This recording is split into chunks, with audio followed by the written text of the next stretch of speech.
Meanwhile, kickoff approaching at West Virginia. The visitors, UConn there, the program that is with us all as fans. Our thoughts and best wishes with the UConn team this week, what they've had to go through. Connecticut will leave this game in Morgantown, head down to Miami for the funeral services Monday for the former Husky Jasper Howard, the receiver who 1 week ago this morning was preparing for a homecoming game, and then later that night fatally stabbed as his teammates, fellow wide receivers Mike Smith and Kashif Moore tried to help him and watched him die in their arms. Just an awful story. Howard, an expected father. He would try to flee the violence in South Florida by going up to school in Connecticut there. Randy Edsall's had to comfort a shaken and saddened team this week. He spoke with Beth Moen soon after arriving today in Morgantown. Thank you. Well, Randy, what is your message this morning to your team for what promises to be a very emotional day? Just play every play like it's the last play you're ever going to play. That's all we can do. Come out here and do that and let the chips fall where they may. We got a strong team. And again, I'll be surprised if we don't do anything but that. And we're looking forward to getting back on the field and playing. You've talked about how football has been your refuge all week long. How does it feel for game day to finally be here with the focus on the field? It feels good, and I know our kids feel good about that. What's going to happen today, you know, I can't tell you, but I just know that this group of young men and this group of coaches are going to come out here and like I said, play every play like it's the last play they're ever going to play, coach every play like it's the last play we're ever going to coach, and that's all we can do, and we'll leave everything else in the good Lord's hands. All right, thank you very much, Randy. All right, thank you. Chris, back to you. Beth, thank you. The resilience of youth, Lee, always amazes me. But Edsall in a tough position. Really, up here, only you can know what it's like to have to deal with a team after a tragedy. Well, I've had it happen twice with me. And after a moment of silent prayer, this is what I would say to my team. Life is about change and how you handle it. You lost a dear friend and a teammate who loved you and Connecticut football. You will never forget him, and he would want you to make him proud today. Let's go. It's a tough job. You saw Edsall trying to be so upbeat. There's a great show of support there at Morgantown from the West Virginia fans. They'll wear some blue ribbons, some blue armbands with the number 6, Howard's number. And the Connecticut campus, by the way, coming together in a show of support. The student union, they'll watch the game together. It'll be a day of reflection, and you can't imagine Mike Smith, what he's gone through this week and how good it feels, you would imagine, to get back on the field and play a game. Connecticut and West Virginia is coming up noon Eastern time, a game on ESPNU. Kickoff also approaching. The UConn Huskies step off the bus in Morgantown today with sadness in their hearts. Randy Edsall's team takes the field for the first time since the death of defensive back Jasper Howard. Jazz may be gone, but his memory will be everywhere today. There is grief, but also determination to play this game with passion, because that's the way Jazz would want it.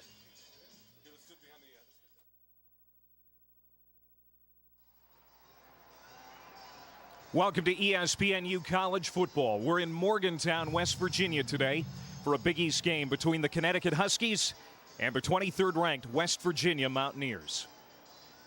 Hi again, everybody. Welcome to West Virginia. I'm Clay Matvick. Jasper Howard was a talented 20-year-old student-athlete at the University of Connecticut. Early last Sunday morning on campus outside of the student union, he was stabbed. 2 of his teammates held him in the final moments of his life. Hours later, he was pronounced dead at a Hartford hospital, and his head coach, Randy Edsall, had the painful duty of passing on the terrible news to his family and later to the team. As police continue to investigate, this team has to press on. For the first time, without the guy they simply knew as Jazz. This week, we talked with his coach and with the teammates who knew him best.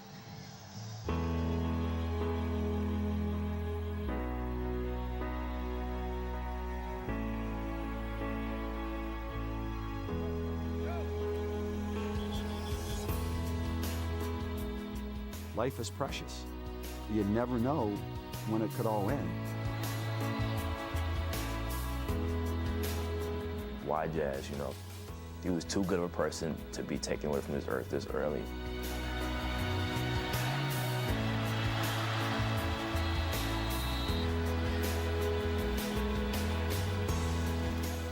he's a part of my blood forever.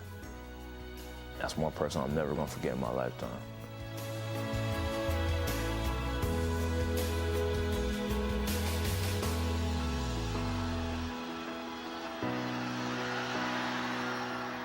He was the life of the party. He was dancing, moving, singing. He really loved life. Jasper will never be forgotten by any of us.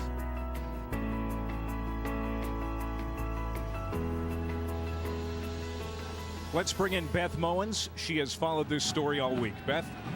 Thank you, Clay. Well, it's been a very emotional week and morning of preparation for these two teams as they get ready for the game today. But we talked with both coaches this week, and they said once that coin gets tossed, it's time to play football.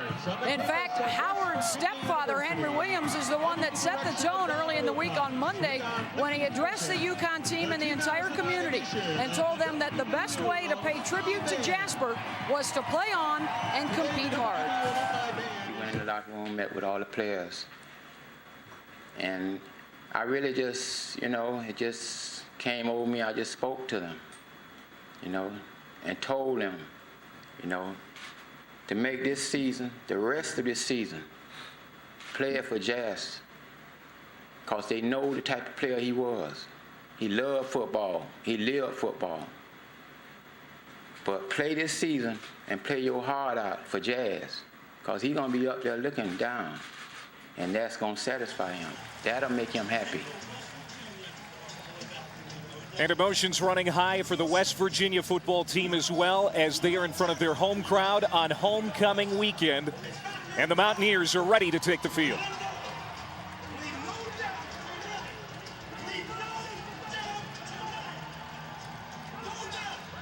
We'll see a lot of that today as Jasper Howard is in the thoughts and the prayers of so many college football fans today.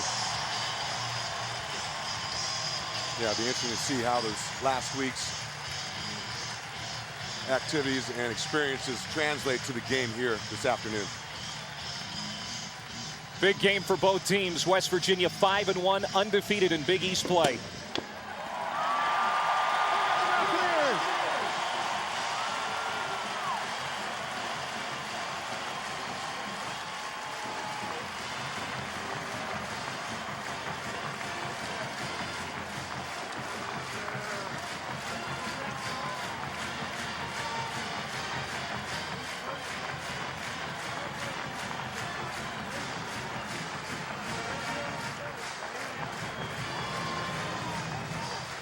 Sold out homecoming crowd here today.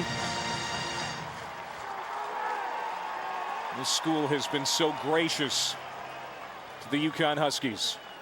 College football fans from all over the country are behind the Huskies as they take the field now.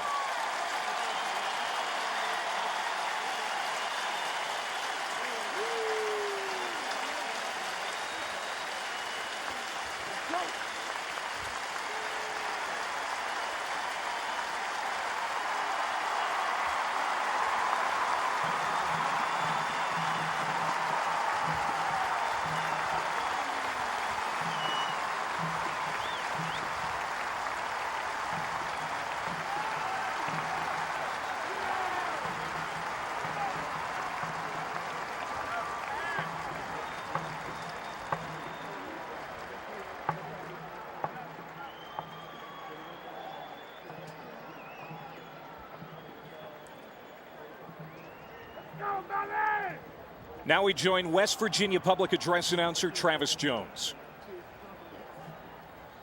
Ladies and gentlemen, at this time, we ask that you please stand and join the University of Connecticut, West Virginia University, and the Big East Conference in a moment of silence to remember and honor the life of University of Connecticut's junior cornerback, Jasper Howard.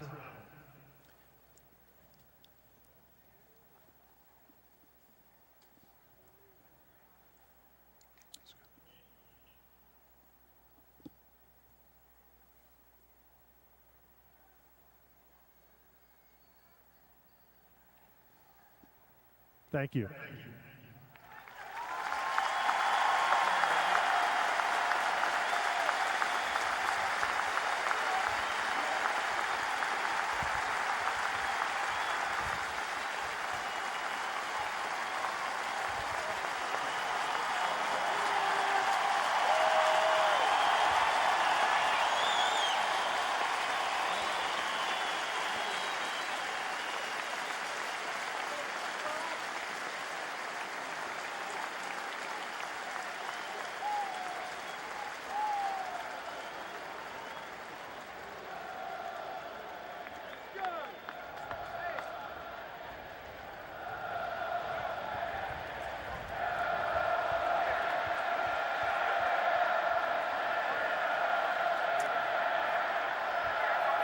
We're waiting on the traditional coin flip, which is coming after a great gesture at midfield. Both teams shaking hands. That is not customary.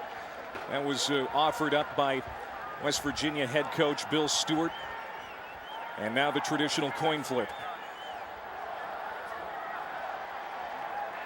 Gentlemen, come on in, shake hands.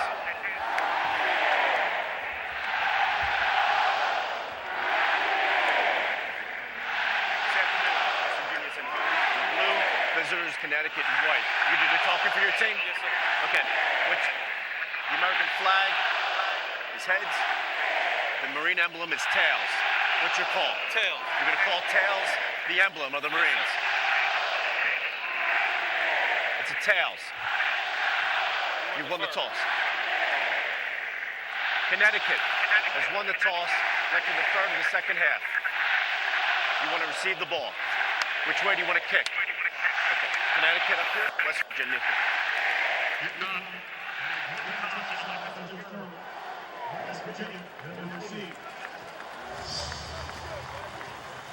Joined now by Dave Diaz-Infante, and motions running high on both sides. Both teams thinking about a lot as they get ready for a very big game in the Big East today. It certainly is a big game in Big East Conference play. And for Connecticut, they found themselves at 1-1 and cannot afford another loss in Big East play. West Virginia finds themselves at 1-0, and both teams find themselves chasing Cincinnati and Pittsburgh. Cincinnati at 2-0, Pittsburgh and 3-0. So this game has major implications towards that Big East Conference title. As you saw, UConn won the toss. They have deferred. West Virginia will have the football first. Very powerful moments leading up to this game here today. Certainly, and it's really a mystery as to how UConn will respond to the events of the last week and how that translates to football in this game here this afternoon. There's Randy Edsall. This week he has been more than just a football coach. There's a look at Mark Rogers. He is back deep to return for West Virginia. Tavon Austin will be back deep as well.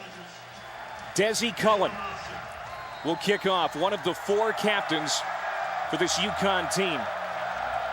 He has been an emotional leader this week as well. And we are underway in Morgantown.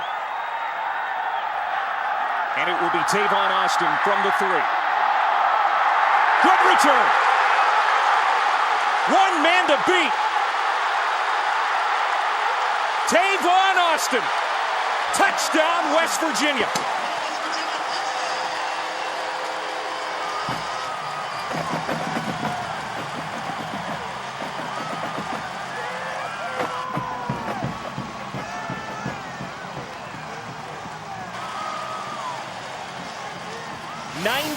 Yards.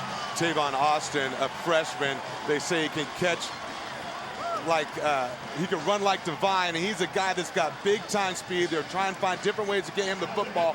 You see what kind of speed he has. Once he gets to the edge, there is nobody that's going to catch him.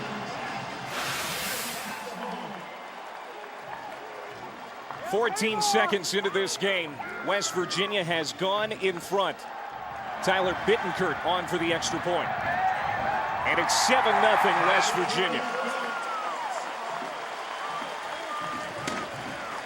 Tavon Austin, a 98-yard kickoff return for a touchdown on the opening play. And that's how we start on an emotional day in Morgantown.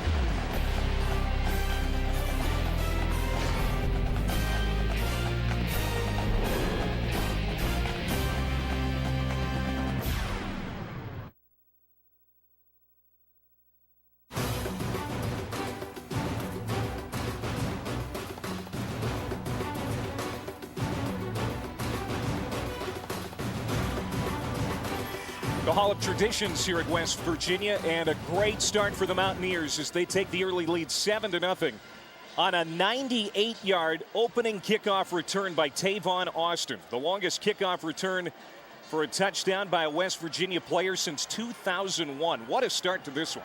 When coaches say he's a blend between Jock Sanders and Noel Devine, That is very high praise for a freshman. You saw what kind of game-breaking speed he possesses.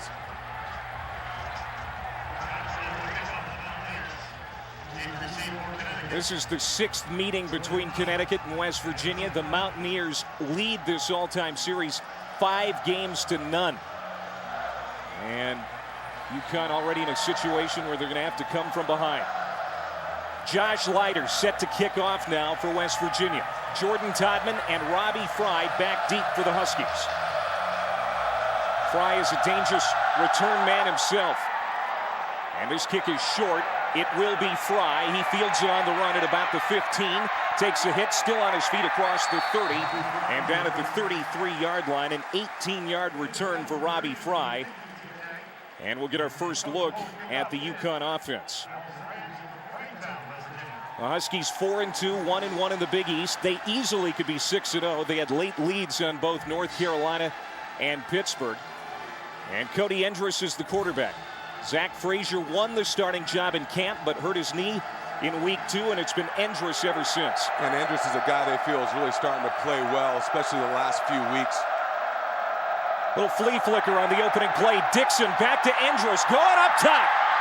Incomplete. Overthrows Dwayne Difton. 2nd down. Here's a look at the impact players, Dave, for UConn. Yeah, you look at that tandem at running back for UConn, Andre Dixon and Jordan Todman. They're going to be key. They've got to establish the running game to control the time of possession for Connecticut. Lawrence Wilson leads the Big East in tackles. He's going to be going sideline to sideline, trying to slow down this West Virginia offense. 2nd down for Connecticut on their opening series. And it's Andre Dixon. He'll keep it this time and gets it across the 35. Working hard, and he'll pick up 5. Sidney Glover, the strong safety, in on the stop. And the starting lineups for both teams running across the top of your screen. UConn has won 3 of its last 4 games. They have hopes of making their 3rd straight bowl appearance. Of course, everyone interested to see how they respond after such a difficult week here today. On 3rd and 5. Endress cocks, now he's going to run. And takes a hit at the 38. Gain of about 1. Stepping up to make the stop, the nose tackle, Chris Neal. And UConn goes 3 and out. Yeah, Chris Neal is a guy that's going to be asked to anchor the middle for West Virginia's defense. The #1 rush defense in the Big East. They do a great job. Big improvement this year of stuffing the run. And that's something that UConn's made a living off. So now Desi Cullen comes on to punt. The leading punter in school history. Brandon Hogan back for West Virginia. And this is going to bounce inside the 10 and through the end zone. It'll be a touchback. 1st down and 10 at the 20 for West Virginia when we come back. A good start for West Virginia. A lot of emotions down on that field. We're back in Morgantown in a moment. There's Tavon Austin, the exciting rookie out of Dunbar High School in Baltimore, Maryland. A 98-yard kickoff return, the opening play of the game. We talk about breakaway speed, and that's something West Virginia always has. They found a new young guy in Austin. You can see the breakaway speed, big-time play on special teams, and West Virginia, a very fast-starting offensive football team, and that's how it started here today, a kickoff return for 98 yards. And now we'll see the West Virginia offense for the first time. Quarterback by Jarrett Brown. 1st down and 10 from their own 20. They lead it 7-0. Brown out of the gun. And he'll look to throw, and it's complete. Caught at the 24. That's going to be Brad Starks for a gain of 7. And Dave, how does UConn respond now, already down a touchdown? Well, defensively, they got to find a way to stop West Virginia. It's what they need to do coming into the game. West Virginia's had a lot of success against them in recent years. They've got to play sound, disciplined defense. 2nd down and 3. Handoff this time, Noel Devine, and he slips down. He tried to reverse field, and he's dropped for a loss of 2. Greg Lloyd Jr., the middle linebacker, is able to come in and make the stop. It'll bring up 3rd down. Jarrett Brown last week suffered a mild concussion on a helmet-to-helmet hit against Marshall, but he has been cleared to play this week. Yeah, he's 7-1 as a starter and really taking his football game to the next level in terms of efficiency as a quarterback and big playability. On 3rd down and 5, looking to throw again, lobs it up on the far sideline, batted away nicely at the last moment by Dwayne Gratz, one of the cornerbacks in that UConn secondary, and now West Virginia has to punt for the first time. Well, in West Virginia, that's one of the things how their offense has evolved under Coach Stu. They've begun to add a vertical element to their offense instead of the east-west option game. And here's a great example of that right now to Alric Arnett up the sideline, taking a shot, stretching the field, and making sure defenses can't just zone in on their spread option offense. So now Scott Kozlowski comes on. He's standing at his own 10. He leads the Big East in punting. Two of the best punters in the Big East on display here today. That one bounces at the 42 and fielded there by Nick Williams. And it's a 35-yard punt for Scott Kozlowski, the senior out of West Palm Beach. Special teams, a couple of very good teams in that regard here today. This could have been scary there for UConn. Yeah, that's the way to find a way to secure the ball. You got to field it or you got to run like heck away from it. Andre Dixon, the lone setback on 1st down for UConn. He'll get it here. And straight ahead, he'll pick up about 4. Dixon, arguably the offensive MVP for the Huskies. He's rushed for 616 yards, 7 touchdowns. And he has really matured in his senior year. Yeah, he has, and it's starting to reflect not only on the field but off the field as well. He's got a sense of urgency about the way he runs in his senior year, and that physicality is something UConn's going to need here today. On 2nd and 7, a little play fake. Endra sets up, throws, and incomplete. Well covered in the secondary. Intended for Marcus Easley. Brandon Hogan was there. And Marcus Easley is a guy that's starting to give Endris some confidence back there, being his go-to guy the last couple of weeks, over 100 yards receiving against Pitt and last week against Louisville. So after a 3-and-out on their last drive, here's UConn facing a 3rd and 7. They're 42% on 3rd down this year. Endris has time to throw. Over the middle, in and out of the hands of the intended receiver, Kashif Moore. Kashif Moore, one of the players very close to Jasper Howard, playing with a heavy heart today. And another punting situation for UConn.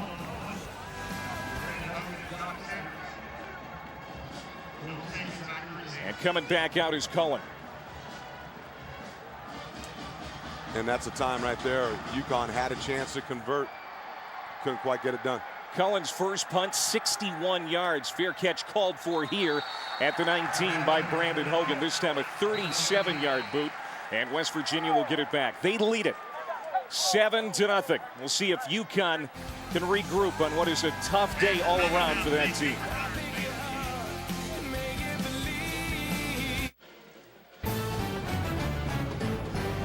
ESPNU College Football, brought to you by State Farm.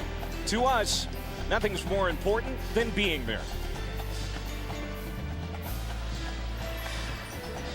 Back at Milan Puskar Stadium on homecoming weekend in Morgantown, West Virginia. Great start for the Mountaineers. They lead at 7-0 after taking the opening kickoff back for a touchdown.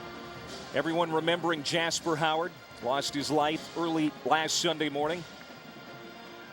UConn coming into this game emotionally drained and now down in this game as West Virginia takes over. 1st down and 10 at their own 19. Quick fire.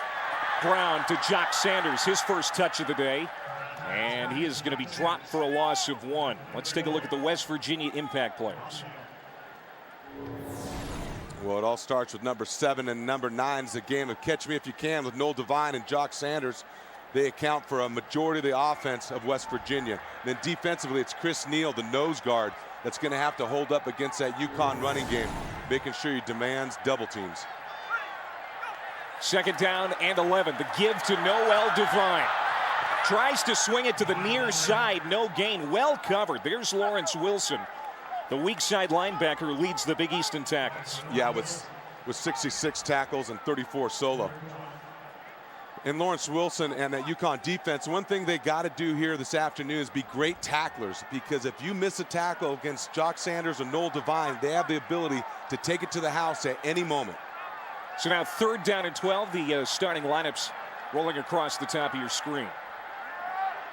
West Virginia 46% this season on 3rd down. That's first in the league. Brown feeling some pressure now, steps up and down he goes. Brown is dropped by Greg Lloyd Jr. and Lawrence Wilson. It's a gain of just 1, and the punting unit will come out again. The defense looking real good on that series for UConn. Yeah, and this is the level they're going to have to play with, and they've played with for most of the season so far. They've had problems late in games in the 4th quarter, but early on, they are a well-coached, well-disciplined defensive football team, and so far they're using great leverage in terms of containing the playmakers of West Virginia. Both offenses have sputtered out of the gate here so far. 4 combined drives, 4 3-and-outs. Kozlowski on. He's standing inside his own 5. Good snap. Has time. Good kick. Backing off here, Robert McLean. From inside the 30. And he's down at the 33. Let's go to Rob Stone in the Sports Center U studio.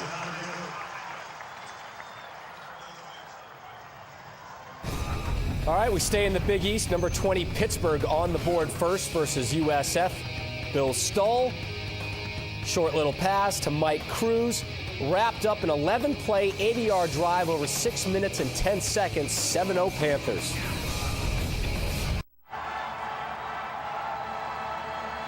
All right, Rob, thank you very much. Pitt, 3 wins already in league play. Going to number 4, and Dave Wannstedt has that team playing very well right now. Here's Jordan Todman, his first carry of the day, and it's a good one, out close to midfield. A 16-yard rip for Jordan Todman. I'll tell you, he and Dixon make quite a 1-2 punch for UConn. Yeah, they certainly do, and Dixon gives him power inside. And here's Todman. You see his ability to get to the edge, and then he has the speed and juke ability to break big plays for UConn offensively. And this time, a lot of running room as he tried to pick his way on the near side. It's going to be a gain of 1. Todman averaging just under 84 rushing yards per game. And when you take into account what Dixon has done, he ranks 20th in the nation at just under 103 yards per game.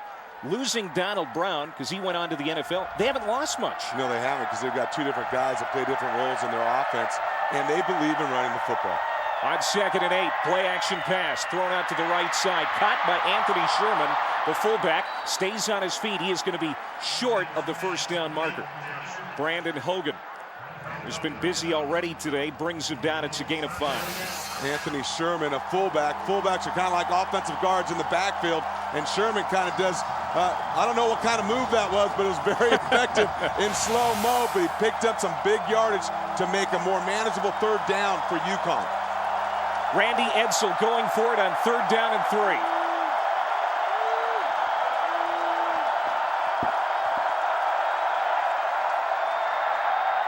Caught. First down. Inside the 30, down at the 27. That is Ryan Griffin, the tight end, a rookie starter. Big target, 6'6", 240 pounds. Yeah, he just came back against Pitt earlier this season. He's a guy that helps their offense. A tight end can be a quarterback's best friend, too, in terms of getting those easy completions, a big target, and that time a critical 3rd down conversion for UConn on their third possession of the game.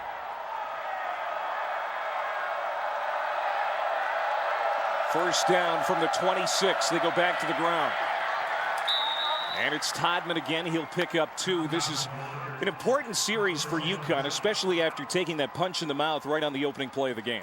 Yeah, it certainly is. They've got to get some kind of rhythm offensively. And Cody Endress and company, I'm glad to see them get back to the running the football. I like being aggressive, taking shots down the field, but UConn clearly has an identity, and it starts with running the football. 2nd down and 8. Endress Looks left, now right, and it's complete again. And again, it's his fullback, Anthony Sherman. He's got the first down. He steps out at the 12. And again, it's Hogan in on the stop after a gain of 11. They're just going to run Sherman out in the flat. He goes right away. Andrus knows he's looking for him again. Fast enough to get to the edge and pick up the first down. Hard to argue with the numbers of Cody Andrus coming into this game. He has completed 66% of his passes. First down and 10 now as UConn is inside the red zone. Dixon hit at the line and gets inside the 10. He'll pick up a couple. And you see the change of pace. Dixon, they're going to try and get him the ball. And they start getting in that red zone and kind of the tougher area to run it where you got to be more physical. He is a guy, like I said earlier, is running with a sense of urgency, and it's really paid dividends for UConn. Dixon last week had 33 rushes, 153 yards, and 3 touchdowns. Looking for the equalizer on this drive. UConn, 88% this season inside the red zone. On 2nd and 8, Dixon. So down to the 5. Dixon was tremendous last week, 153 yards and 3 touchdowns. We got a third down coming up. Homecoming weekend here at Milan Puskar Stadium in Morgantown. It's been an emotional day already. UConn with heavy hearts coming into this game after the loss of Jasper Howard. And now Randy Edsall wants a timeout, trying to get the officials' attention, and does. Connecticut, first of the half. Well, critical third down possession inside the red zone for UConn. And Randy Edsall want to make sure they have the right personnel grouping in for what they want to accomplish. And you'll see it started out on this drive running the football. It's what UConn does. They're great at it. Then some play action pass off it, find their tight end Griffin over the middle. And then they're going to find Sherman, the fullback, out in the flat once more. 2 receptions by him on that drive. 9th play of the drive coming up.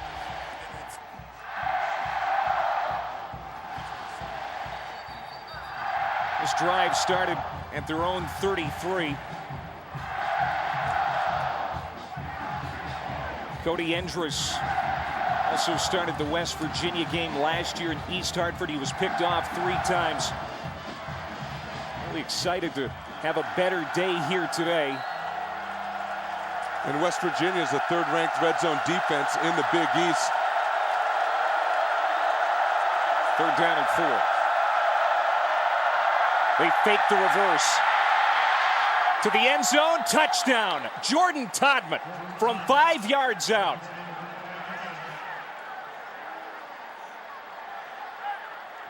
UConn and Randy Edsall and company, I tell you what, they run the football, they fake the reverse, it faked out everybody almost on West Virginia's defense as they brought it back around to Todman, took it into the end zone for the touchdown. That's nice creativity in a critical area of the field on a critical down. Coming on for the extra point now is David Taggart. And it's good, and we are tied up at 7. Excellent drive for the UConn Huskies as their offense showing signs of coming to life. And there's Todman, ended up in the end zone. And again, I love the creativity in the end zone. There's Randy Edsall saying, all right, boys, here we go. This is football now. That was a big-time score for Connecticut at a critical time, and it came on 3rd down. Those possessions at critical situations of the game that usually determine outcomes when it comes to possession and points. That 3rd down was an example of both those things. 9 plays, 67 yards. Todman with his 7th touchdown of the season and the 10th of his career. Like I said, a couple of 3-and-outs on their first 2 possessions, but it was a well put together drive. Well, it was. It started with them, running the football, getting the ball to Dixon and Todman, and establishing that running game. Protection so far by the offensive line has been outstanding against a very stout West Virginia defense. Now the West Virginia kickoff team back on the field. Remember, on the opening play of the game, Tavon Austin took it back 98 yards. He's standing at his own 3-yard line as Desi Cullen has it teed up. They'll try to keep it away from Austin. They're going to put it in the end zone. And he gave it a thought, but decides to kneel down. First down and 10 at the 20. Earlier, we had a chance to talk to head coach Randy Edsall of UConn. Here's what he had to say about Jasper Howard. This is one of those life lessons that, you know, it's sad and it's tragic, but you know what? We all have to move forward and we all have to go on with our lives, and that's not being cruel when you say that. But we have to deal with it, but we still have to go on. Playing is the best medicine. Yeah, football's always been a refuge for anyone that's ever played the game. So you step on that field, it captures everything that's in your heart and mind. Jared Brown throwing to the near side on first down. It is caught by Alric Arnett, one of the big play threats for West Virginia. He caught a 33-yard touchdown last week. He picks up 6 there as the lineups continue to roll across the top of your set. And West Virginia makes them so hard to defend is they force you to defend the whole field. They average 7 yards on first down. That's incredible. Yeah, they've got a lot of weapons. Second down and 4. And this time it is Noel Devine. A couple. Devine running with purpose, and it seems, you know, based on what we've seen this year from Devine, he's better than ever. Yeah, he certainly has. He's always been skilled, athletic, extremely fast. But this year, he's probably matured as a player, and it's really allowing him to blossom on and off the field as a team leader, as a guy that wants to help this team lead to take them where they want to go. See what they do here on 3rd and 2. Inside handoff to the fullback, Ryan Clark. He's got a first down and more, a gain of 5. And Clark is the short yardage back. That's exactly how they use him.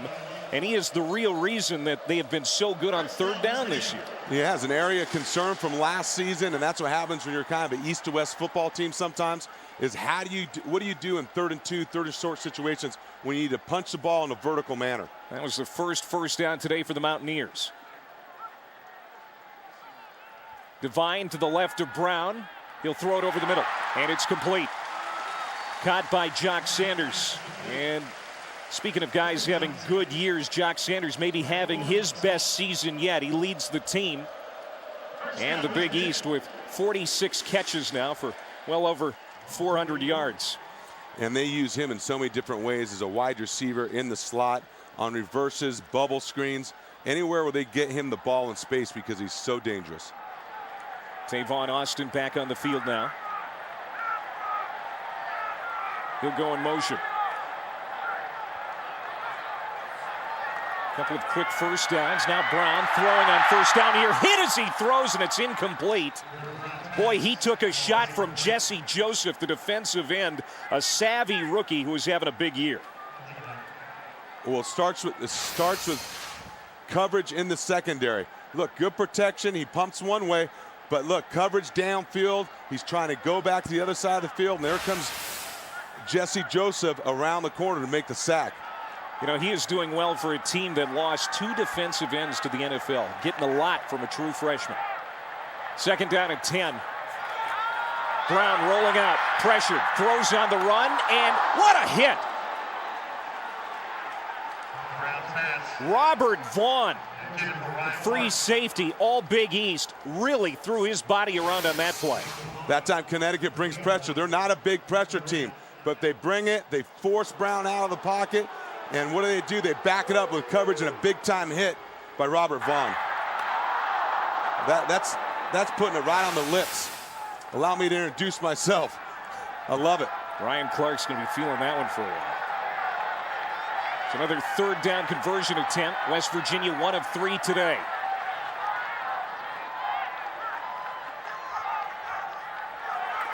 Brown has a nice pocket, throws it over the middle. Intercepted. It's Robert Vaughn. Into West Virginia territory, down at the 44. A 21-yard return after the pick for Vaughn. And you see Brown in the pocket again. Good protection by the O-line that time, but after he's been hit and pressured a few times, he's going to deliver this ball high over the middle. You see him, the clock's ticking in his head. Again, lets it hang a little bit too long down the middle of the field, and Robert Vaughn is there playing free safety and center fielder And Robert Vaughn's having an outstanding season himself, too. He was Big East Defensive Player of the Week versus Pitt. Had 2 interceptions, 1 for a touchdown. On first down, it's Andre Dixon for Connecticut. Get about a yard. So Vaughn with the interception. That is the 6th interception thrown by Jared Brown this year. And for Vaughn, that's his 4th. They like Brown's arm.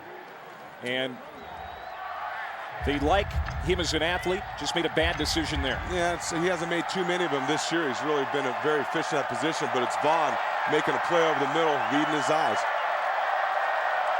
Play fake. Endress throws it out. Again, it's the fullback, Anthony Sherman. I don't know that Sherman knew that this was in his job description, but he's caught 3 passes already today. Well, West Virginia's a big-time zone defense. They're trying to spread that zone out, stretch it to the max of the field, and the fullback becomes an integral part of that, working the flats and those short areas. Now 3rd and 6 as this West Virginia crowd gets on the backs. These UConn Huskies, they've been so supportive this week, but this is a big game in the Big East, and these fans know it. Endress with time, incomplete. Sidney Glover in the coverage. Kashif Moore couldn't haul it in. And again, West Virginia decides to pressure Endress as well. And that time, UConn couldn't come up with the play. You got to try and make that catch on 3rd down. You're at the sticks. Make a play for your quarterback and your offense.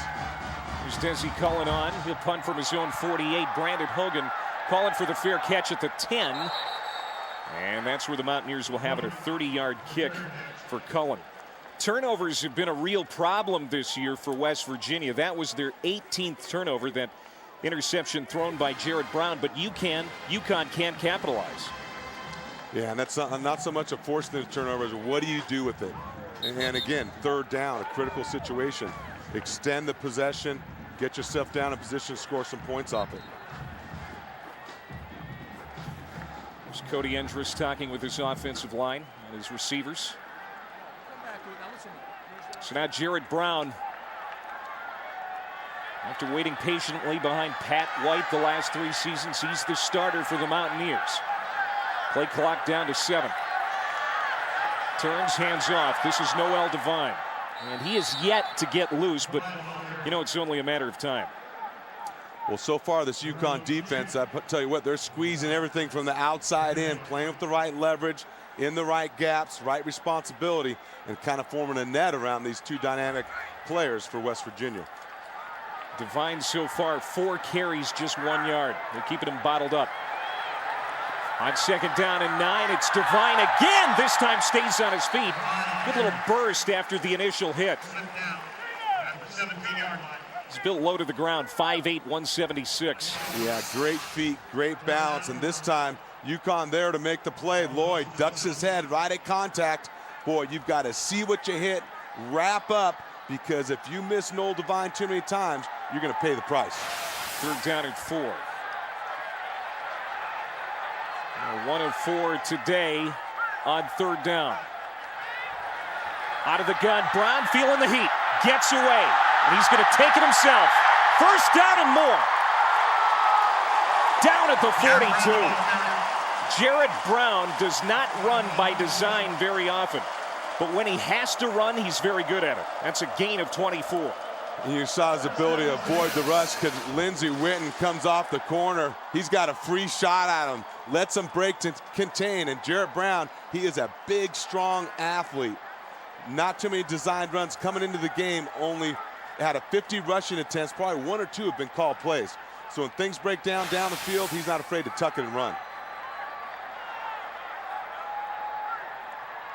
1st down from the 42. We'll put it in the hands of Devine again. And again, met immediately at the front. That time, Jory Johnson, the strong side linebacker, who's in for Scott Lutris, who suffered a stinger in week 2. Boy, losing Lutris, UConn lost a lot defensively. That's a guy that whenever he's healthy and playing a full season, he's getting over 100 tackles, usually leading this team. They've had other guys step up, Lawrence Wilson, Greg Lloyd, and now Joey Johnson's the next guy in line. Final seconds of the first quarter. An opening kickoff brought back for a touchdown by West Virginia. And then a 67-yard scoring drive for UConn. That's the scoring from the first quarter. An emotional start to this day. Heavy hearts. But a good game so far. After one, we're tied. I think Randy Edsall's proud of the way his team respond after getting down early. We're tied at 7 after one. Let's check in with Beth Mullins. Well, in fact, Clay, Randy Edsall has been very proud of the way the entire athletic department at Connecticut has responded in helping this football team get through all the emotions that they've been feeling this week. And one of the more poignant moments before the team departed Stores yesterday to make the trip down to West Virginia, players from all of the other 23 teams on the UConn campus got together to give them a proper send-off, a very touching moment for Randy Edsall and the players. It shows solidarity amongst the student athletes, you know, at UConn to come out of our facility building and to walk down the road there, Memorial Stadium, and have all the athletes that were there, you know, clapping, and coaches for the kids. And then I believe it was our women's track team in Memorial Stadium lined up with a number, you know, made a number 6 in the stands. And I didn't go through the line. I kind of just took the kids to the front of it and let them go, you know, walk down to where the buses were, and my car was there. But it was very touching. Great support all around during a tough time, but everyone really followed Randy Edsall's strength and leadership this week. And it just tells you how many people that Jasper Howard really touched, not only on the football team, but in the whole university and athletic department. West Virginia to start the quarter, 2nd down and 9 at their own 43-yard line. Jared Brown, 4 of 8, 22 yards passing and an interception. Gives it to Noel Devine, and he just cannot get loose. That's going to be no gain. Let's go to the studio and Rob Stone. Guys, Pittsburgh quarterback Bill Stull, a perfect 8 for 8 and 114 yards already. Tack on 2 touchdowns while we're at it. Here he finds his tight end Jonathan Baldwin, not one of the Baldwin brothers. 40-yard score, 14-0 Pitt.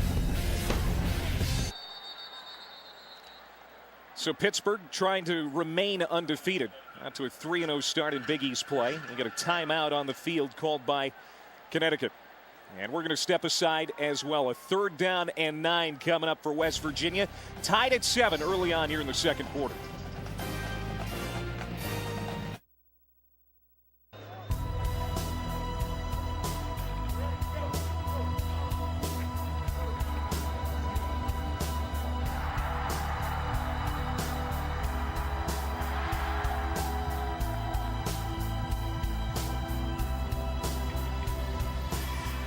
.30 to play in the first half. Tied at 7.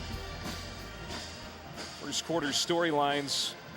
Tavon Austin getting the game started with a 98-yard kickoff return for a touchdown. This crowd went nuts. But then UConn, after a couple of 3-and-outs, put together a great drive to tie it up. Well, they got their running game going again. That's where it all begins for UConn. But West Virginia, 0 points offensively, and they are a fast-starting team, outscoring their opponents 59-30 in the first quarter of this season.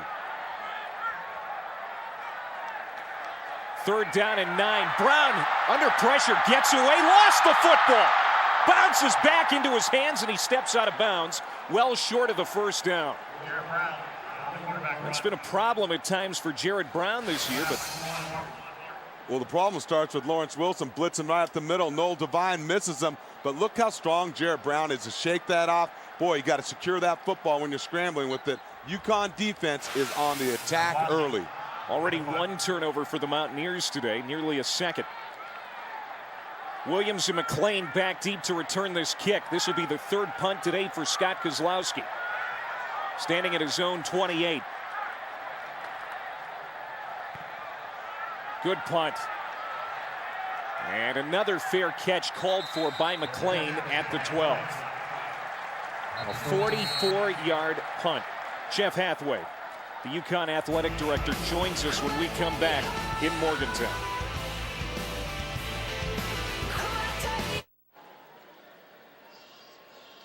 14 even to play here in the second quarter, tied at 7.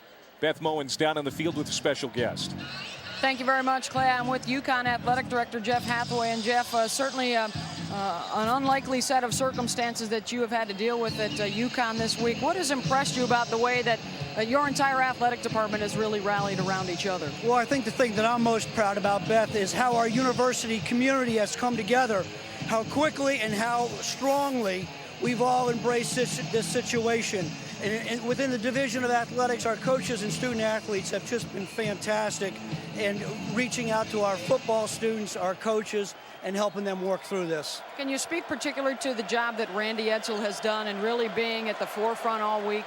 Well, no one gets taught how to handle these situations, and Randy has stepped up strong and walked his football program, and frankly, so many other people through this tragedy over the course of the week. Jeff, you also wanted to talk about the support that you've gotten from the rest of the Big East Conference, and in particular from West Virginia this week. Well, it's been amazing to all of us, the support we've received throughout the country, particularly in the Big East. West Virginia has been tremendous today with the moment of silence, the handshake, the card that's on the side of the tunnel here that all the students have signed. They've been special to help us in this situation. All right, thank you very much, Jeff. We appreciate it. The athletic director at Connecticut, and we do want to mention that the university is setting up a couple of funds, one of them in Jasper's honor for a UConn football player, and another fund to help provide for the family of Jasper Howard as well as his unborn child. Guys. Thank you, Beth. Great leadership. Jeff Hathaway, and of course, as we've talked about before, Randy Edsel. Yeah, you want to talk about a guy displaying leadership at critical time. It's Randy Edsel. Another third down, 3rd and 5. UConn has gone 3 and out on its last 3 series. Andrus has time, fires to the near sideline. It is going to be close to a first down as the tight end Ryan Griffin hauls it in. And it's good for UConn to have him back. He's coming off a sore back for a few weeks. And it all starts with protection. Look at that offensive line fighting. It's only a 3-man rush. But watch the big tight end, Ryan Griffin, know where the stick was and make sure he picks up the first down. And they got it. So Griffin picks it up. Doesn't look like a redshirt freshman, does it?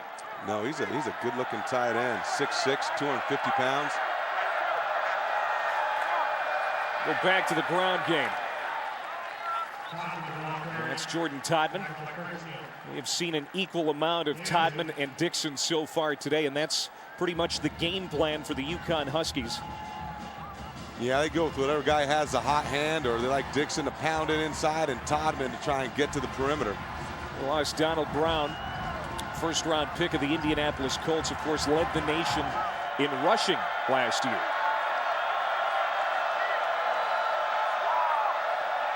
And it's Todman again. Great effort. He's going to be close to a first down. A gain of 7. Todman now 7 carries, 39 yards and a touchdown.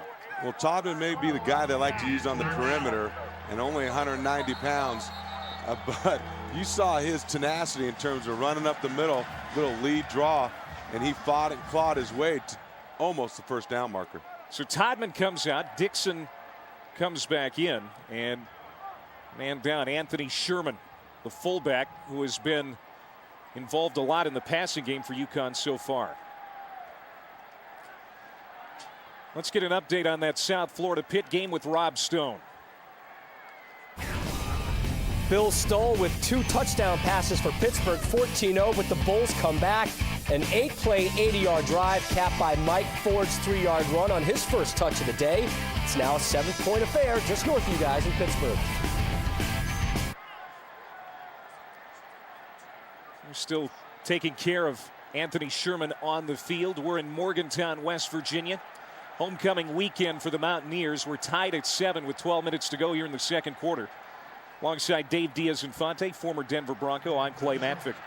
It's been a tough week for the UConn Huskies, but they have responded here, showing a lot of strength, bouncing back from an opening kickoff return for a touchdown by West Virginia. Yeah, they certainly have, and it always starts with these 2 guys for them in the backfield, replacing Dixon, the outstanding running back. I mean, Donald Brown, the outstanding running back that went to the Indianapolis Colts. These 2 guys have made up for the absence of a great player. 3rd down and 1. Dixon has enough for the first down as he gets it out to the 35. He got one. That's all he needed. Edsall couldn't be happier with Andre Dixon. Having a solid season, one credit away from graduation. You'll remember last year he was in Edsall's doghouse after some off-field trouble. And of course, Donald Brown was going great guns, so they weren't about to mess around with that success. He'll check out. First down and 10. Todman back in. Endress throws to the near sideline. Nobody home, incomplete. ESPNU's coverage of college football continuing later today as the Louisville Cardinals take on the 5th-ranked and undefeated Cincinnati Bearcats. It's the Keg of Nails game. Comes your way at 3:30 Eastern Time. College football on ESPNU HD. BCS standings, the first of the season released this week. And Florida's on top. Alabama number 2. And, of course, in the other polls, it's the other way around. Alabama's on top. Florida number 2. Yeah, it is. And look at Cincinnati at number 5. That's a good football team.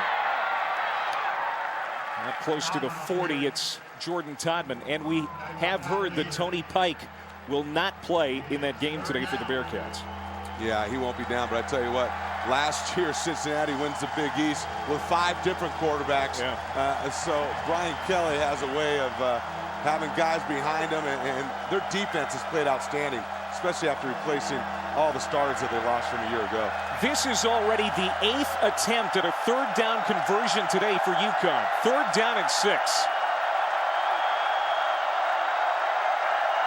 Endress, pressure, hit as he throws, incomplete. And UConn will have to punt. Let's go down to Beth Mowins for an injury update. Fullback Anthony Sherman, we just saw leaving the field and heading back into the Connecticut locker room, who was instrumental in their touchdown drive earlier. The report is a hip injury for Sherman, but they do expect him to return. Clay? All right, Beth. Well, that's a blow for UConn, who had so much success on that long touchdown drive, and Sherman was a big part of it. On the offense, number 12. Quarterback was in the pocket. There was no eligible receiver in the area. Loss of down. 4th down. So intentional grounding on the Huskies. Randy Edsall in the ears of the officials. And there's Randy Edsall. Look, he is not happy with that call. I think UConn's trying to set up a screen, and Andrews just tried to throw it away. Officials didn't see Dixon in the area and called him for intentional grounding. Sanders and Hogan back deep to return this punt, and it's low. It takes a bounce. A decent UConn roll inside the 35-yard line. And dead at the 28. A 45-yard punt for Desi Cullen. Again, one of the better punters in the Big East.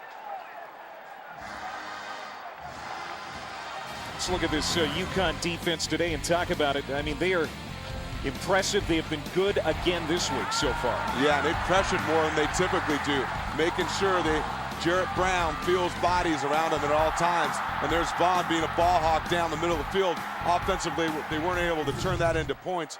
But I like the plan that UConn has had. They are very sound on the defensive side of the ball. Jarrett Brown will test that UConn defense here on first down. Flushed out of the pocket, he'll run. And walks out after a gain of 6. That UConn defense holding teams to 18 points per game. 312 total yards per game, both ranked among the best in the country. They rank 28th in total defense. You know, like I said, they are well coached. Their spacing is always good. You never get them out of position. Right now, the big thing they got to do is make sure they keep Jarrett Brown in the pocket. Only plays he's made against their defense is when he breaks contain and runs with the football. They've already forced West Virginia into a turnover once today. They had 4 forced turnovers last week. On 2nd down and 4, Brown hands off. Noel Devine hit at the line. And again, no gain. Devine has had that happen to him quite a few times today. He's had 8 carries for a total of 7 yards. Yeah, it looked like there might have been a mix-up. Jarrett Brown turned to hand it off one way and then flipped back around to hand it off to Devine. I'm not sure if that was by design or not, but either way, UConn's defense was there to stuff it. Devine averaging 6.4 yards per carry. 8 straight runs so far by West Virginia. Now they'll throw, and it's Jock Sanders. And he's got a first down out close to midfield. A gain of 12 for Sanders, who ranks 10th all-time in receptions at West Virginia. And they've got to find a way to get Jock Sanders the ball. He is too dynamic, too explosive. He just runs a little speed out route. Defender coming from the inside, they've got no chance to catch him. Junior out of St. Pete, Florida.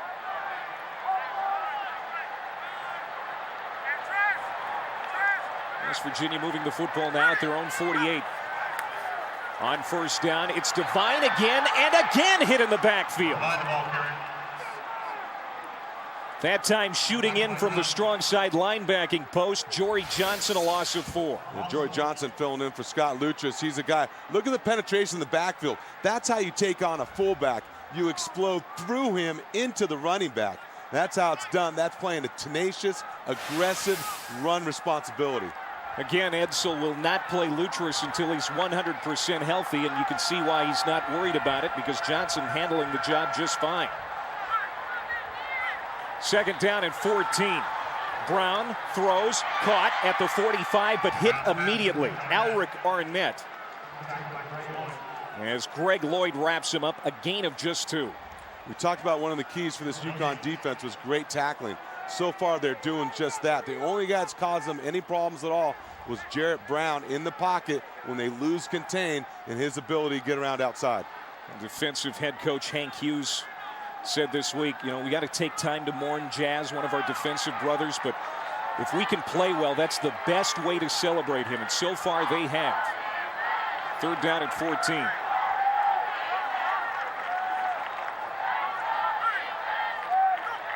Two receivers to either side. Brown sets up in the pocket, throws it to Alric Arnett. Caught at the 49, quickly covered up, a gain of 4. And West Virginia hearing some boo birds here at Milan Puskar Stadium as they're forced to punt again. Well, these fans are used to seeing this offense run all over the field, up and down against people. And they've done it against Connecticut as well, because they have not fared very well here against West Virginia. West Virginia rolled up 66 points against them in 07. Kozlowski comes on again for his 4th punt of the day. And it's Nick Williams standing back at the 10 for UConn. Actually, this will be Robert McLean. He'll attempt to return it. Gets to the 25. And a 32-yard punt for Kozlowski. Jasper Howard, gone at the age of 20. He is going to be memorialized for 2 more seasons inside the UConn locker room. We'll hear more from the coaches and players when we come back.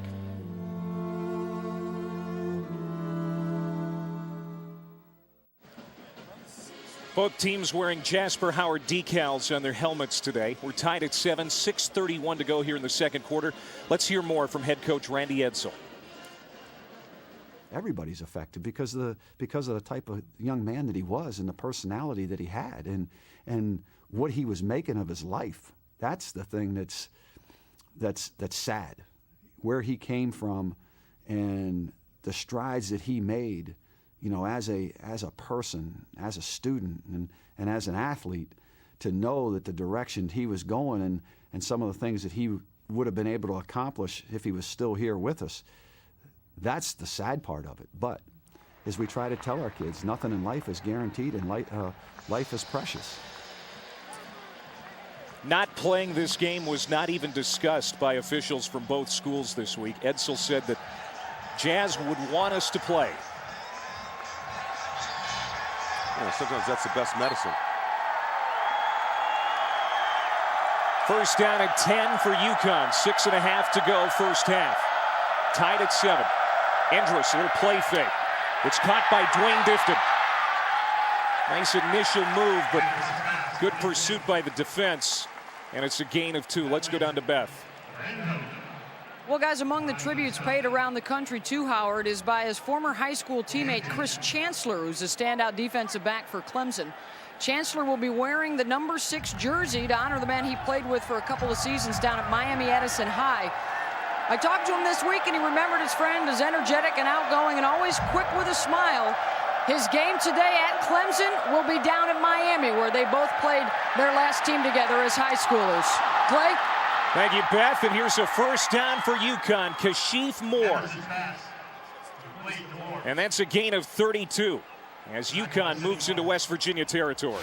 West Virginia is very concerned with play-action pass from Connecticut. You see Cody Endress take one right in the chops, but watch him stand, deliver, and put the ball right on Kashif Moore's numbers. Under pressure, under duress. Watch him stand in the pocket, take that hit.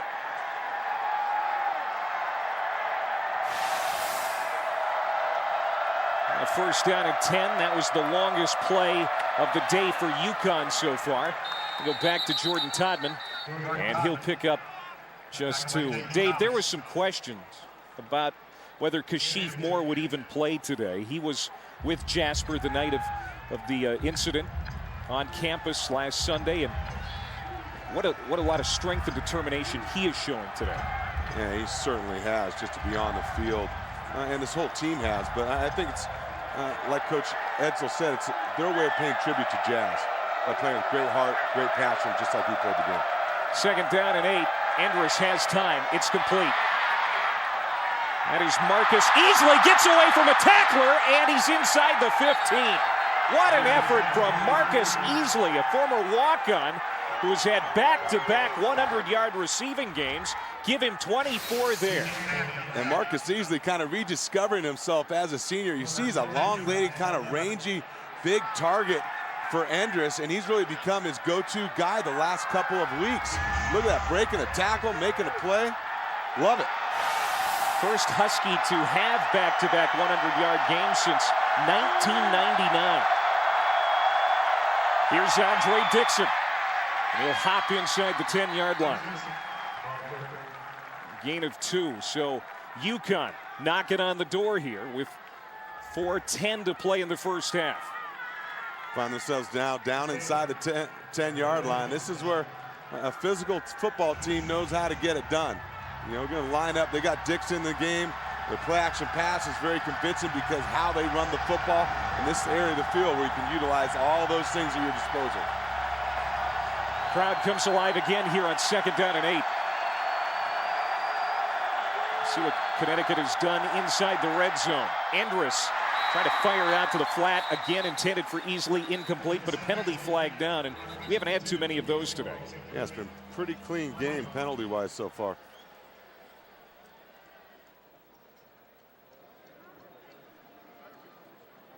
And that time Cody Endress just got a little excited. Personal foul. Offense, number 57. Hands to the face. 15-yard penalty. Second down. It's Mo Petrus, the center. You're going to see Mo Petrus again. He's just trying to throw and go on the defensive lineman. That did not look like a penalty to me. Your hands are going to gut up in defensive lineman's face, and that's just a part of playing offensive line. What you got to do is replace them. That time, what you call throw and go, you jerk down the defensive lineman while you try to release downfield for a screen. Mo Petrus, a fine football player for UConn, a guy that they think has a bright future. Well, he started as a left guard last year, now playing center. That was just the second penalty of the day combined. Sherman and Todman back out there. And it is Todman. It's past the initial wave, back to the 20. That's a gain of 3. So obviously Anthony Sherman's okay, the fullback dinged up earlier. And you'll see Todman now and UConn just running a little counter lead draw up there, trying to create some space for Todman up inside the line of scrimmage. And that time West Virginia's defense ready to answer the call. But that penalty, boy, critical situation down inside the 10-yard line. Now they get pushed back. We'll see if they can make something happen on third down. Third and very long, 3rd and 20. This is the 9th conversion attempt on third down today for UConn. They're 4 of 8. Endress throws. Nobody home on the near side. Kashif Moore, the closest receiver. And the field goal unit will come out. Looks like Kashif Moore had a hard time getting his head around up. He stumbled coming out of his break. But Endress and his timing were off just enough to make an incomplete pass on third down. So we'll see David Taggart. 6 of 9 on field goal attempts this season with a long of 47. This will be from 38 and for the lead.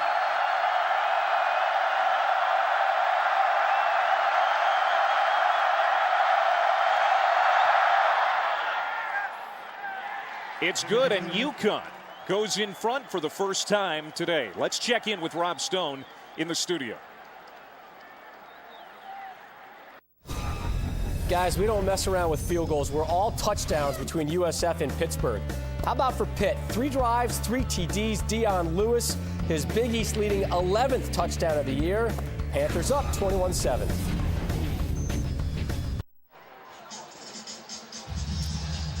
All right, we'll check in with Rob again, of course, coming up at the half. And don't forget, get caught up on all of the day's action on SportsCenter U tonight, starting at 1:30 a.m. on ESPNU HD. You can also catch us all morning on Sunday. That's a great way to start your Sunday morning, getting at 6 a.m. Nothing better. Total recap of the day in college football on Saturday. And you better watch out for Pittsburgh. Frank Cignetti, new offensive coordinator there. He's got Dion Lewis and Skull playing a very high level. Dave Wanstadt has got that team going. They're physical on defense. They're going to be a team to contend with. Can't say enough about how UConn has responded here today with everything that has gone on this week. They get down after the opening kickoff, but now lead it here late in the first half. Mark Rogers on this return for the Mountaineers to the 20. Stood up, pushed back. And West Virginia will try to get something going offensively. It hasn't been pretty. They have punted 4 times today and have also been picked off once. Yeah, they came into the game -5 in turnover margin. Had improved over the last 2 weeks at coming in after the last 2 weeks at +3. And so they started to turn that tide a little bit. Found themselves down in the turnover margin right here today. That interception by Jarrett Brown over the middle by Robert Vaughn. Here's Bill Stewart, second year as head coach. He has been extremely gracious this week to Randy Edsall and the UConn Huskies. Brown throws it out to the flat, juggled and almost intercepted. Noel Devine tried to haul it in. Robert McLean almost picked it off. Now they're trying to find some different ways to get Noel Devine the football. Run him out in the flat. Again, he just takes his eye off the ball. Boy, it dangles up in the air. McLean, a chance to take that bobbled pass for pick 6 the other way. McLean having an excellent senior season. Tied for 6th in the nation with 4 picks. Almost had 5 there. Second down and 10. Jarrett Brown, Noel Devine, Jock Sanders, the stars for West Virginia have been held in check today. Play fake. Again to the flat. Here's Sanders, and he's got room to operate. Nice move at the 25 and down at the 30. He's got a first down, a gain of 12. Coming up at the half on SportsCenter U, Rob Stone and Matt Stinchcomb will get you ready for that big keg of nails game between Cincinnati and Louisville. Of course, Bearcats trying to stay undefeated. Also a big day in the SEC, and more on Jasper Howard. And that's what West Virginia has to do right now. They got to get the ball in the hands of Jock Sanders and Noel Devine. Be creative. Force UConn defend the whole field. After a gain of 5, second down and 5. 2 minutes to play in the half. Brown feels the heat. Throws on the run, incomplete. Boy, he has just not been dialed in so far today. Incomplete to Sanders there. Well, because he's been under pressure by that UConn defensive line. A few times they blitz, it has been effective. He's starting to feel that. You see him slide up in the pocket, and again, throwing the ball kind of in an unbalanced fashion, throws it a little wide and incomplete to the receiver. The Mountaineers facing a third down again.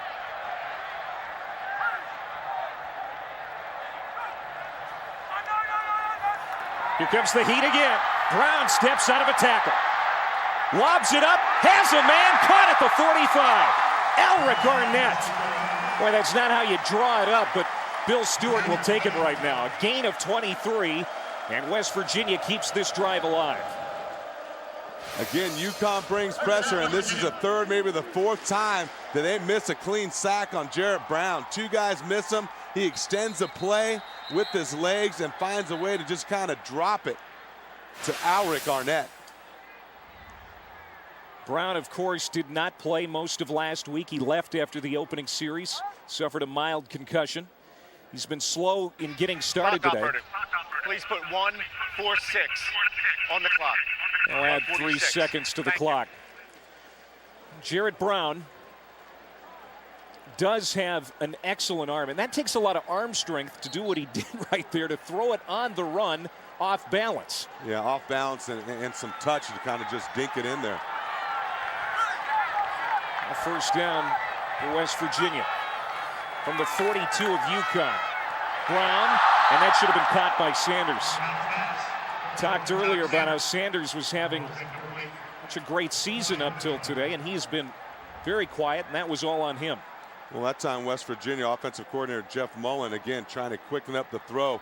Quick throw outside, give Jarrett Brown some time, shorten the drop, get one out there quick to Jock Sanders. He's got to hang on to it now. 31 plays for West Virginia, just 5 have gone for 10 yards or more. That is atypical for this big play offense. On second down, Brown again off his back foot, gets it back to Sanders. This time he's got a first down and more. Now, just as we say that, Jock Sanders breaks loose. Give him 31. Again, get the ball to Jock Sanders in space. They run this little hitch screen to Sanders right in the face of the blitz, and you see it. You miss one tackle on Jock Sanders, he has the ability to take it to the house. Devine. Penalty flag down. Holding. Offense, number 74. 10-yard penalty, first down. That's going to go against Joe Madsen, the right guard for West Virginia. The first penalty against the Mountaineers today. And at a critical time, they get some momentum going. Looks like the game of their offense just kind of sped up real quick. As Devine had that handoff, was around the corner, he smelled the end zone, was trying to get it there. A penalty in the red zone, critical situation, usually costs you points.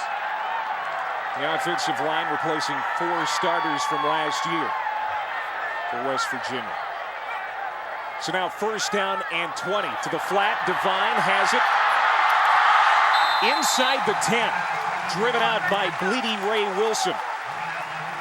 West Lions with a good block downfield for West Virginia. It's a gain of 13. And this does 2 things. It gets the ball in the hands of your playmakers, but also gets the ball out there quickly to help protect your quarterback from the pass rush of UConn so far. Longest drive of the day so far for West Virginia. It's gone 74 yards. They're trying to cap it off with a touchdown. Under a minute to go here in the half. Brown steps up in the pocket. He's going to take it himself and tiptoes out of bounds at the 5-yard line. A gain of 3. Smart play by Brown. Smart play, not forcing the ball into the end zone. Again, that pressure by the UConn defensive line. Jarrett Brown's aware of it. He looks down into the end zone, doesn't see anything he likes. Great defense in the secondary of UConn. Jarrett Brown runs it out of bounds, living for third down.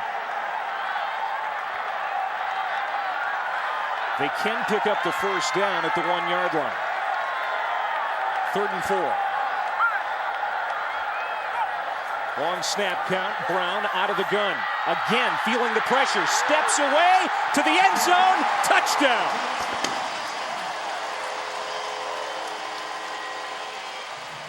Jarrett Brown from 5 yards out here late in the half. And West Virginia goes back in front. The defensive line of UConn, that's a 4th or 5th sack. They miss on Jarrett Brown. They got a clean shot at him. Look at the defensive lineman. Reyes can't catch him. He tucks it and finds the corner of the end zone. That's tough to defend. That'll slow down your pass rush. Next thing you know, your D-line coach starts telling you, hey, just slow down, contain him. And then it takes the pressure off your quarterback and offensive line. And the extra point is good. How about West Lions on that drive, Dave? The big receiver, the senior, he's 6'8". He threw a couple of great blocks on that series. Yeah, when your quarterback turns into a runner, you got to turn around and now become a blocker down the field. Those are the kind of blocks that lead to big plays or touchdowns. Now, don't forget, our coverage of college football continuing later today on ESPNU HD as Louisville takes on number 5 Cincinnati without quarterback Tony Pike. We already know he will not play today. Cincinnati, one of the remaining undefeated teams in college football. Of course, Texas on that list. Florida and Bama, both from the SEC. Some good teams. Of course, TCU taking on Brigham Young today. Another big one, Boise State right there. But what about the Big East?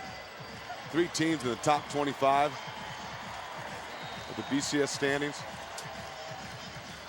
Both of these teams feel that today could dictate the way they play the rest of the year going forward. Certainly UConn, you can understand why they feel that way.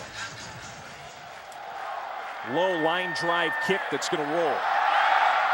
Mishandled at the 23, now picked up. This is Robbie Fry. An excellent return man for UConn into West Virginia territory.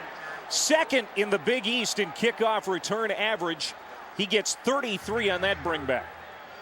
You don't think about a guy wearing number 44 as a kickoff return guy, a fullback, tailback kind of player for him. But look at the delay. It causes the coverage team to relax a little bit, and no hesitation by Fry to take it up the middle, find the soft spot in the coverage team. So Cody Endress and the UConn offense come back out with 40.3 seconds to go. Down by 4, and you can see the timeout situation. They have 1 remaining here in the half. What's the strategy here, Dave?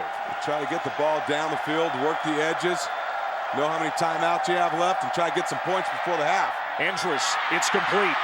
Marcus Easley. And he's got a first down, and more importantly, stops the clock at 32. Gain of 13 on the play. UConn with 1 timeout left. Good heads-up play by the senior walk-on Marcus Easley. Get what you can get and get out of bounds.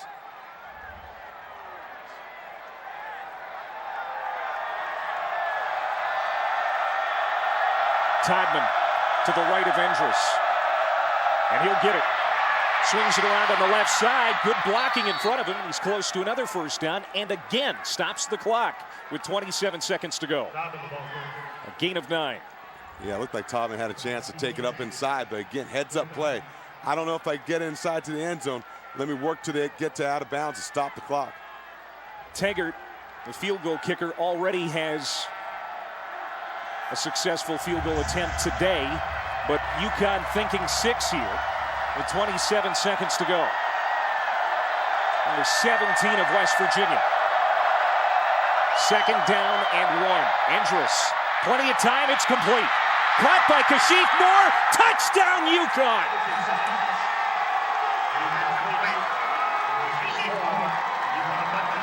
A 17-yard touchdown reception for Kashif Moore, who has been through so much this week.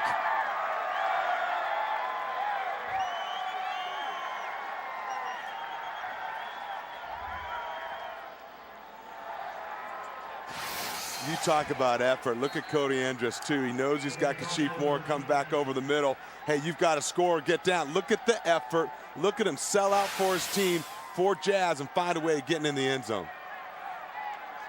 Taggart comes on for the extra point. 17-14, Connecticut goes back ahead. And look at that smile on Randy Edsall's face. First touchdown catch of the year for Kashif Moore, and you know who he's dedicating that to. Yeah, no doubt about it, and even more importantly, answer the call, West Virginia. You saw West Virginia all of a sudden get an idea what they want to do offensively as they scored that last touchdown. It's get the ball in space to their playmakers and then let Jared Brown take care of things when things break down. But watch Cody Endress. Again, offensive line, the protection they're providing, great so far against West Virginia. And there's Kashif Moore, dip in, dip out, and look at the effort to get in the end zone. Yes, I can fly. I love it. It is so good to see smiles on that sideline. Yeah, there's no cure for those kinds of pain, but I tell you what, when you get a group of young men committed to doing something and playing with emotion, and it's just a great thing. And football is that sanctuary for UConn here today. So now West Virginia with 20 seconds to go in the half.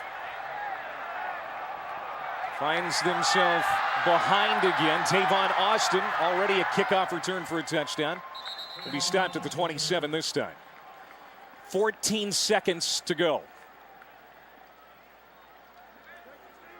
And Kashif Moore being joined on the bench by Dwayne Difton. Difton among the UConn players hit hardest by the news on Sunday. Jasper took Difton under his wing. And Jasper Howard was really mentoring Dwayne Difton, and now he and Kashif sit side by side there on that sideline as UConn has gone in front late here in the first half. And Difton, one of those young, talented recruits out of Florida, him and Jazz, would they go at it every day in practice trying to beat each other one-on-one. Howard's such a competitor. 6 seconds to go on the play clock. They get it off, and down goes Jarrett Brown. That pressure has been intense today by that UConn front. Lindsey Witten gets to him for a loss of 7.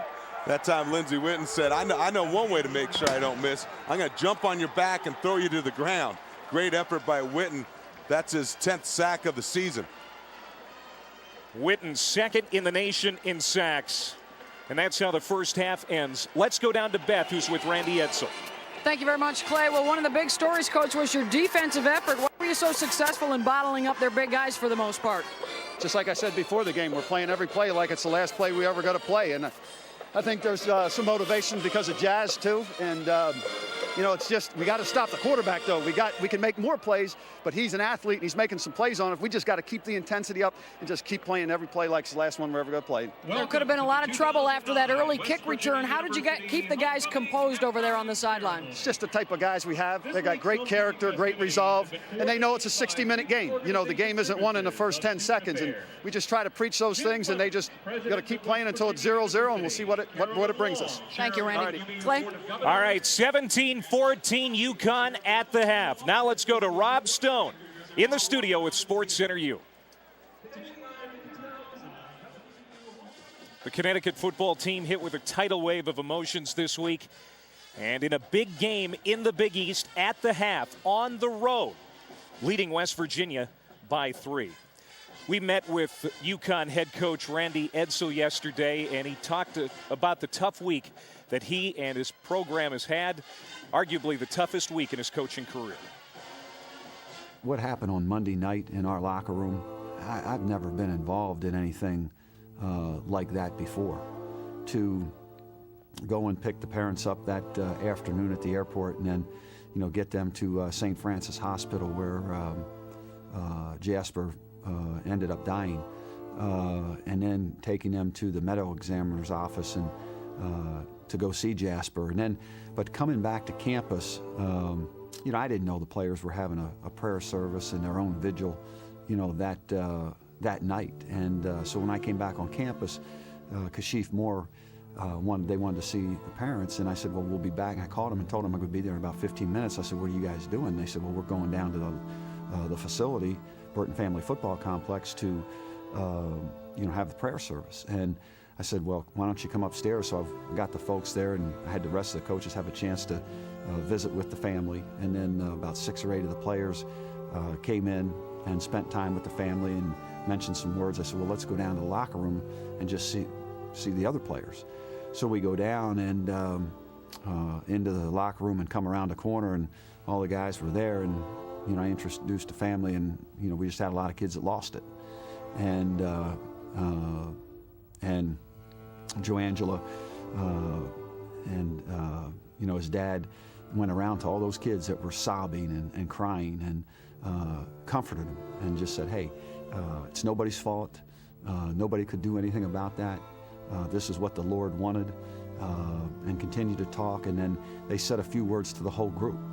And their uncle was there, and he talked as well, and then went around and they just hugged every young man that was there. And then we all proceeded from there to walk down to the student union where they were holding Jasper until the ambulance came, and had a vigil there. And but again, the parents told them that this is what Jasper would want, that he would want for them to go and play, and to play, you know, every play like it's the last play you're ever going to play, because that's the way he played.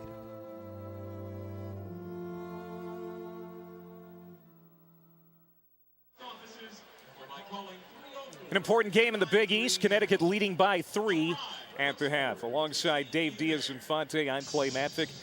You didn't know how UConn was going to come out today, Dave. They withstood an opening kickoff return for a touchdown, and they have the lead here at the half. Pretty impressive. Yeah, it certainly is, because no one could tell how the team was going to respond coming to this game here today. But great effort under great leadership by Randy Edsall. Let's take a look at the first half highlights, and it started with the opening kickoff. Brought back by Tavon Austin, 98 yards for the score. Yeah, one of the playmakers for the Mountaineers that made a play in the first half, and that was on opening kickoff. The rest of the West Virginia offense has been silent. Only both offenses having trouble at times. And the defense for UConn, exceptional. There is Robert Vaughn with an INT. Yeah, Robert Vaughn on the pick, and that came from pressure by their defensive line and blitz package against Jarrett Brown. Harassed him all day, missed some sacks, but certainly caused that turnover. Nice drive by UConn. You can see Randy Edsall happy after the touchdown by Jordan Todman. Jarrett Brown, the West Virginia quarterback, gets loose inside the 10. Well, and he's been the leading rusher for West Virginia in the first half of this ball game. He's a guy that's big and strong and difficult to bring down. Boy, you've got to wrap him up if you're UConn. Biggest play of the day for UConn. Biggest play maybe of the year. Kashif Moore, emotionally drained from a tough week, scores the go-ahead touchdown. Hey, 20 seconds left in the half. They find a way to get another touchdown on the board to take the lead going into halftime. Let's take a look at the first half stats and what stands out to you. Well, to me, it's a lack of rush yards by West Virginia, in particular by Noel Devine and Jock Sanders. Those are two of the most dynamic runners in college football, and UConn has shut them down almost completely in the first half. Let's go down to the sidelines and Beth Mowens. Well, thank you, Clay. Well, alluding to what you just spoke about, Dave, Coach Stewart was a little more pleased that they were able to find a way to get Devine some more touches on their last scoring drive, but then the disappointment from allowing that last touchdown for Connecticut. He talked about playing much more physical, playing mountain football, and he reminded me that they were down last year against UConn and found a way to get the character back into the game and what he called outstraining the opponent in the second half.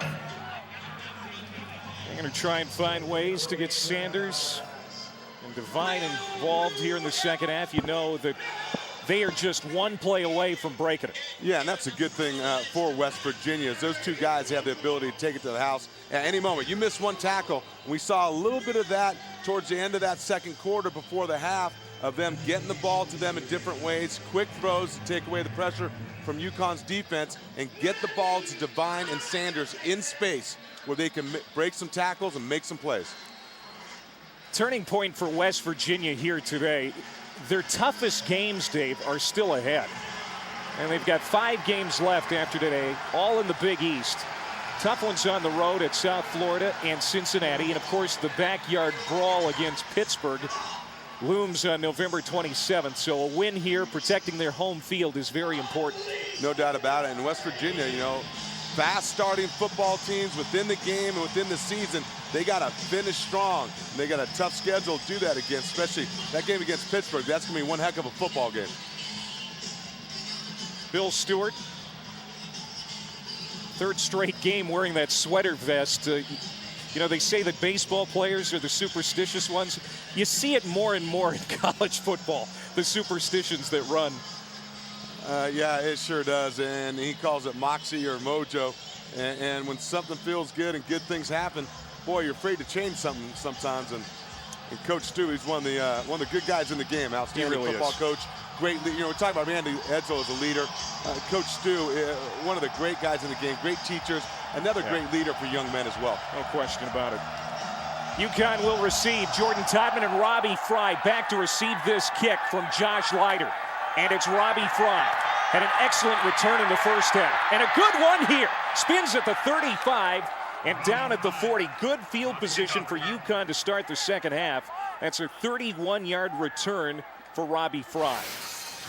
Robbie Fry, once again, at a time when their offense did some good things at the end of the first half, and now he gives them great field position to start the second half. Look at that. No misnomer about it. He's just taking that ball straight up the gut. Good blocking by the guys on his kickoff return team. So UConn, their first series of the half. There are the numbers from Cody Endress. Jordan Todman is the lone setback. And on first down, he'll get it, but hold on. Penalty flags come in. And a false start here on UConn. False start. Offense. Number 94. 5-yard penalty. First down. Connecticut has led in every game at the half this season, but I told you before, they've got a couple of losses to North Carolina and Pitt, games that they feel they should have won. We'll see how they finish here today. Well, part of their problem is being outscored 31-55 in the fourth quarter. Second half has been key for the Huskies. First completion for Endress. It's out of the backfield to Todman. Nice move. And out of bounds at the 47-yard line. That's a gain of 12 for Jordan Todman. He was impressive in that first half. Todman had 11 carries, 59 yards, and a touchdown. You see the close losses for UConn, and you and I did that North Carolina game. Boy, that was an unfortunate ending for the Huskies. Yeah, safety in the end zone on a holding call. Boy, I haven't seen that happen ever. Todman, he's got the first down, and he's loose. Inside the 35-yard line. Robert Sands, the free safety, runs him out, a gain of 16, as UConn has a lot of momentum here to start the half. See that offensive line just start to stretch that West Virginia defense, and that's what Todman does. He plants his left foot, and at some point he turns north and south. Todman creeping up to his season average of 84 yards. On first down, Endress has time. Has a man, incomplete. He overshot Brad Cunyu, the senior receiver. He's one of the veterans of that receiving corps, and that was almost a big play for the Huskies. Yeah, they sent Cunyu up the sideline. Again, play action pass on first down for Connecticut. Big concern of West Virginia. That time they're there, but Endress had a chance. He had a chance to drop that ball in there, just missed it. Is West Virginia getting the kind of pressure that they need to? They haven't pressured him too much. That offensive line's done a good job blocking up those guys. Second down and 10. Inside handoff. Dixon steps out of one tackle in the backfield. Stiff arm and brought down. Running laterally, gains no yards in that play. Anthony Leonard, the middle linebacker, making the tackle. Now West Virginia defense, it's the 7th year of a 3-3-5 look under coordinator Jeff Castile. Castile planned on following Rich Rodriguez to Michigan, but stayed when Stewart was promoted to head coach. And at 3-3-5, being tested today by UConn as there's a timeout on the field. And they came into the game and the #1 run defense in the Big East. They play it well. 3 down linemen, 3 linebackers, and 3 safeties. Timeout called by the Mountaineers. 13:36 to go, third quarter. 17-14 UConn.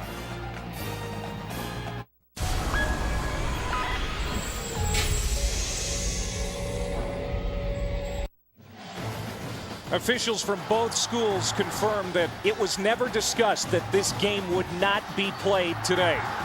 After the stabbing death of junior cornerback Jasper Howard from the UConn Huskies last Sunday, we didn't know how the teams would respond today, but both have played a very good football game, and it is close here in the third quarter. We got one heck of a game being played right here. Guys laying it on the line, 17-14. UConn, they got the ball and headed towards their end zone. Third down and 11. The red zone success for UConn. 3 of 3, trying to get back inside that red zone. Here's the pass, and it's caught. And caught at the 17. Nice catch by Isaiah Moore, the team's leader in catches. He comes back for a pickup of 16. Again, West Virginia bringing pressure, but watch that UConn O-line pick it up, deal with it, give them time to throw the ball. And Kashif Moore, or Isaiah Moore, coming back to the football to make that catch. Go back to the ground game. There's Todman. He spins a little bit. Lost his footing. And he'll pick up just a couple of yards. Josh Taylor, the defensive tackle for West Virginia. There he is. He is starting in Scooter Berry's spot. If you haven't heard, Scooter Berry suspended indefinitely by Bill Stewart. Yeah, Coach Stu laying down the discipline, and the team as well. He's being held accountable with everybody. On second down and 7, it's Todman again. And he'll pick up 3 more. Barry was arrested Sunday morning for public intoxication and disorderly conduct. And like you said, Coach Stewart really sending a message. Yeah, as he said, he's in the doghouse, and he's not getting out anytime soon until he thinks he should, or the teammates and the team captains think that he should as well. Barry, the starting defensive tackle. Taylor doing a good job in his stead. Here is 3rd down and 4 for UConn. Andrus complete. And it's Brad Cunyu. And we'll see where they spot this. He's going to gain just 1. Back to the 10, so a 4th down decision for Andy Edsall coming up. Yeah. Cunyu dropped his right knee down to the ground, called him down. Boy, got to find a way to stay up and fight for that yardage. He had enough room there. I think he could have picked up the 1st down. So Edsall will send the field goal unit out. David Taggart has already hit a field goal today. This will be from 27 yards out.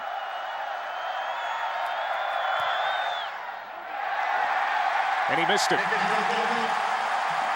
So Taggart, who hit in the first half from 38, misses here from 27. And an opportunity for UConn to add to their lead goes by the boards. Yep, here's a miss. You see him, he's going to just yank it left. Misses the upright.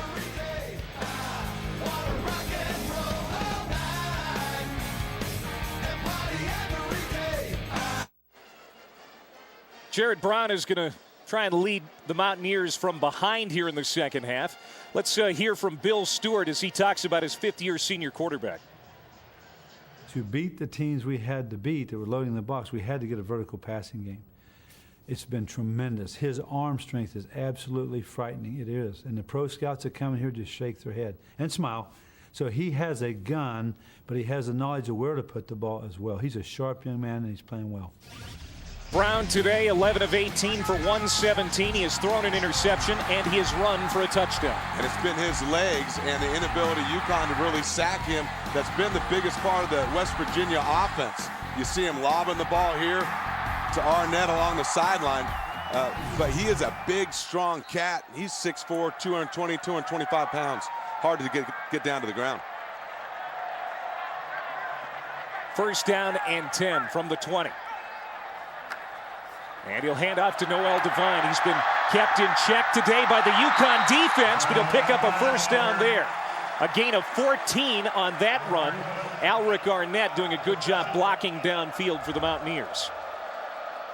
It's just a matter of time, you think, before Devine gets busy here. Right, it takes everybody to get Devine back in the game. Watch Arnett, number 82 right there, come in and make a block to get Devine to the perimeter. When your wide receivers are buying into the running game, boy, big plays happen. He's a guy who can take the team on his back. And again on 1st down, running with purpose across the 40-yard line, a gain of 8. And Dave, remember earlier this month against Colorado, he ran for a career-high 220 yards on 22 carries. He took the team on his back that day. Yeah, he certainly did, and that's what Coach Stu talked about, his ability to, his blossoming as a person, as a leader. He said, Coach, give me the rock. I will carry this team to victory, and he did it there, and I know they're going to try and do it here this afternoon. On 2nd and 2, cuts it back, finds some room here on the near side, trying to cut the corner, and he's got the 1st down. One thing about Noel Devine is he is showing more patience this year. Yeah, sometimes that's neat. When you're a young, talented back, you're sometimes too fast to the hole. He's learned to show patience to the hole, speed through the hole. 7 yards rushing in the first half, already here in the second, 28 yards. 1st down and 10 at the 49. West Virginia moving the ball effectively here on this series. It's Tavon Austin. And Bill Stewart recruits a prototype here to Morgantown. Noel Devine, 5'8", 176. Jock Sanders, 5'7", 178. And Austin, 5'9", 164. They're water bugs. And one trait they all have in common, they can all flat fly. Yes, they can. They've got speed, they've got moves, and they're hard to catch. This offensive unit gives a little grease under the skids now. 2nd down and 5. And Noel Devine checks back in, bounces off a tackler, gets the second part of that defense, and he'll pick up 4, close to a first down. It's going to bring up 3rd down and short. As you see West Virginia line up in the I formation and a tight end, that was a component of their offense that was never around before under Rich Rodriguez. And now it's a dimension that they've added to this offense, a little bit of that vertical north and south running game to complement that east and west kind of spread option running game. And it's really made them much more difficult to defend. Yeah, the offense has really looked sharp this season, scoring 30 or more points in 5 of the 6 games this season. But UConn has done a great job defensively. Let's keep an eye on West Virginia here on 3rd and 1. Handoff, and it's the fullback Ryan Clark, and he's got a first down as West Virginia will move the chains. 3rd and short yardage. Ryan Clark has been a big addition to this West Virginia offense. It's been a point of emphasis through the offseason. Coach Stu made sure he lined up his offense ones against ones, sometimes making sure the defense outnumbered them with 12, 13 guys on the field to make sure they learned how to pound the rock and develop that toughness, and it paid off right there. They're pounding the rock here on this series. 1st down and 10. Brown steps up, throws, complete. Caught at the 27-yard line by Arnett, and he's down at the 21.